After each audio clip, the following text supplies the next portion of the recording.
हुआ है आयत नंबर 26 में, जिसपे विवाद आज भी हो रहा है। आप जाइए अपना कुरान पढ़िए, अपने कुरान को सुधारिए, उसके बाद हमसे बात करिएगा। गलत होंगी तो अभी इस्लाम कबूल करूंगी। कि ऐसा माना जाता है क्या इस्लाम में कि जो इस्लाम को ना माने या जो काफिर है उसे मार दिया जाए, काट दिया जाए, उसके फैमिली को लूट लिया जाए? क्या ये किस हद तक सच है और क्या उसको इस दुनिया में जीने का हक नहीं? माशाल्लाह भाई साहब ने बहुत अच्छा सवाल किया। वो कहता है कि मुझे ये गलत फहमी है और लगता है कि गलत है कि इस्लाम में काफिर को मार देना चाहिए, काट देना चाहिए। आपको कोई भी मुसलमान ने मारा या काटा है ना? आप माशाल्लाह सही सलामत है, अल्हम्दुलिल्लाह। आपको किसने मारा, काटा? मैं जानना चाह रहा हूँ कि ऐसा कहीं है लिखा हुआ है या नहीं? Very good. ये क्या होता है कि जो लोग इस्लाम के खिलाफ किताबें लिखते, मिसाल के तौर पे अरुण शौरी का नाम सुने? अरुण शौरी जो मिनिस्टर था चंद साल पहले, बहुत किताब लिखता है इस्लाम के खिलाफ, बहुत मशहूर है इस्लाम के खिलाफ। लोग क्या करते, कुरान मजीद की आयत उठाते, आउट ऑफ कॉन्टेक्स्ट, पस मंजर के खिलाफ लिखते, और एक आयत जो बहुत इस्लाम की क्रिटिक उछालते, वो सूरह तौबा की आयत, सूरा नंबर 9 आयत नंबर 5, और लिखते हैं कि कुरान में लिखा है जहां भी आप काफिर को पाएंगे, इनटू ब्रैकेट्स हिंदू, आप उनका कत्ल करो। आप अगर कुरान मजीद खोलेंगे, तर्जुमा पढ़ेंगे, तो उसमें लिखा है जहां भी आप काफिर को पाएंगे कत्ल करो, लिखा है। लेकिन ये आउट ऑफ कॉन्टेक्स्ट है, पस मंजर के खिलाफ है।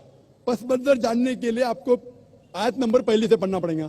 सूरह तौबा सूरा नंबर 9 आयत नंबर 1 से पढ़ेंगे। वहां लिखा हुआ है कि मुस्लिम और मुशरिक मक्का के, उनके बीच में एक पीस ट्रीटी थी, एक सुलह थी। ये पीस ट्रीटी, ये सुलह एक तरफा मुशरिकों ने तोड़ दिया मक्का के। जब अल्लाह ताला आयत नंबर 5 पे आते तो कहते हैं कि हम तुम्हें 4 महीने का वक्त देते हैं, 4 महीने की मोहलत, आप सुधर जाओ वरना ऐलान जंग। आपने सुलह की थी, आपने सुलह को तोड़ी, 4 महीने का वक्फा, सुधर जाओ वरना ऐलान जंग। और फिर अल्लाह ताला कहते हैं सूरह तौबा सूरा नंबर 9 आयत नंबर 5 में, जंग के मैदान में जब भी आप काफिर को पाएंगे, मतलब दुश्मन जब आएंगे जंग के मैदान में, तो आप लड़ो, डरो मत। अभी कोई भी आर्मी जनरल आज की तारीख में, सिपा सलार, वो थोड़ी कहेगा दुश्मन आए तो भाग जाओ, वो कहेगा डरो मत, लड़ो, मारो। तो ये जंग के मैदान की आयत है कि आप जब देखेंगे तो डरो मत, मारो। जंग के मैदान में जब काफिर तुम्हें हमला करने आ रहे, मारो। और अरुण शौरी आयत नंबर 5 से उड़ी मारते आयत नंबर 7 में।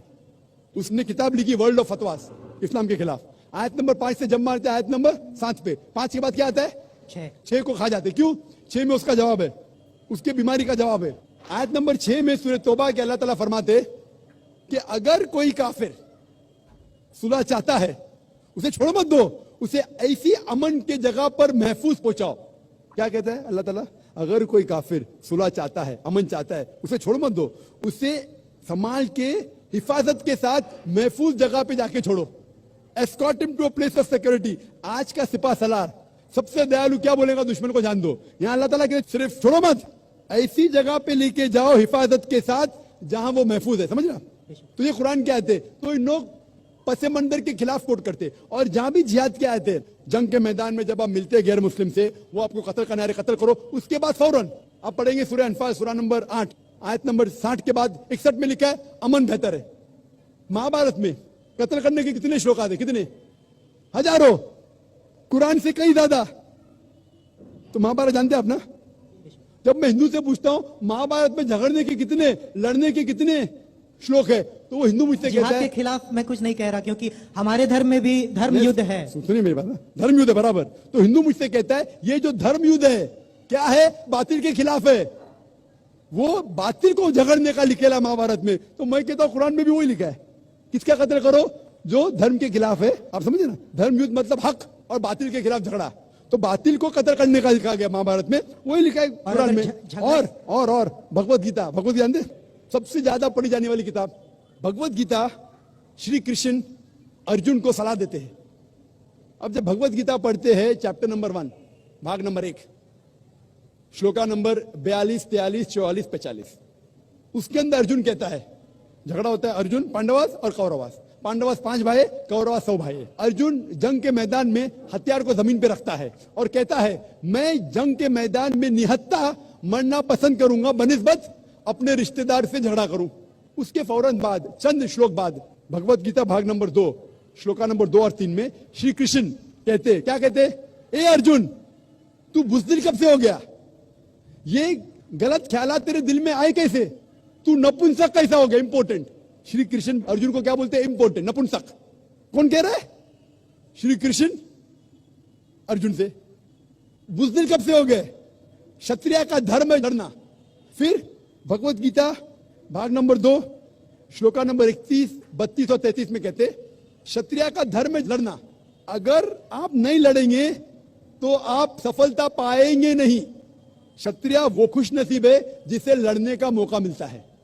और अक्सर लोग कहते, एतराज करते, इस्लाम के दुश्मन, क्रिटिक्स, हमारे अल्लाह के रसूल ने एक हदीस में कहा था कि जिहाद के मौके पे जब मुजाहिद जंग के मैदान में जाता है, उसका कत्ल होता है तो वो जाता है जन्नत में। लिखा है सही बुखारी में, किताबुल जिहाद, जिल्द नंबर 4, हदीस नंबर 46, कि जंग के मैदान में जब मुजाहिद जाता है, उसका कत्ल होता है तो वो जाता है जन्नत में। अगर वो जिंदा वापस लौटता है तो उससे दुनिया की दौलत मिलती है। अक्सर लोग बोलते कैसा मजहब है, लड़ने पे, कत्ल करने पे जन्नत जाएगा? गलत मजहब है। लेकिन भगवत गीता पढ़ेंगे, भाग नंबर 2 मंत्रा नंबर 37, 37, श्री कृष्ण कहते हैं अर्जुन से, ए अर्जुन उठ के लड़। अगर तेरा कत्ल हो जाएगा तू स्वर्ग में जाएगा, अगर जिंदा वापस लौटेगा तो उससे दुनिया की दौलत मिलेगी। हू बहू जो अल्लाह के रसूल मोहम्मद सल्लल्लाहु अलैहि वसल्लम कहते हैं सही बुखारी में, वही भगवत गीता में लिखा है।